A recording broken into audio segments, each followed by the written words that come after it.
অনেকে বই কিনতে চায় কিন্তু কীরকম বই কিনবে ভেবে পায় না।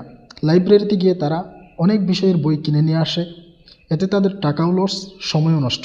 যদি সে বইগুলো পড়ে তাহলে তেমন উপকারও হবে না।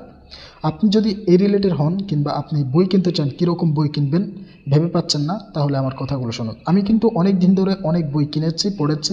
সো আমার কথা যদি শুনেন ইনশাল্লাহ আপনার কোনো ক্ষতি হবে না।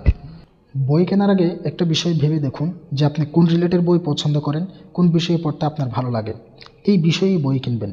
কারণ তথ্য প্রযুক্তির সহজলভ্যতার কারণে বর্তমান সময়ে এসে প্রতিটা বিষয়ের উপর এত বিপুল পরিমাণে বই রচিত হয়েছে যা আপনি পড়ে এক জীবনে শেষ করতে পারবেন না।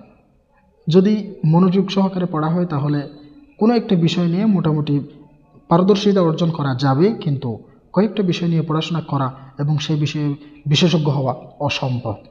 আজ থেকে 100 বছর আগে এই বিষয়টা সম্ভব ছিল মোটামুটি, কারণ তখন তথ্য প্রযুক্তির তেমন সহজলভ্যতা ছিল না। মানুষ চাইলেই কোনো একটা বিষয় নিয়ে হঠাৎ জানতে পারতো না, অনেক চেষ্টা করতে হতো, অনেক সাধনা করতে হতো। কিন্তু বর্তমান সময়ে এসে তেমন না, হঠাৎ আপনি গুগলে চার্জ দিলে অনেক কিছু জানতে পারছেন, অনেক কিছু বুঝতে পারছেন। সো এখন এসে কয়েকটা বিষয় নিয়ে পড়াশোনা করা অনেক কষ্টদায়ক। হ্যাঁ, প্রতিটা বিষয় সম্পর্কে মোটামুটি বেসিক জ্ঞান থাকার জন্য একটা কাজ করতে পারেন।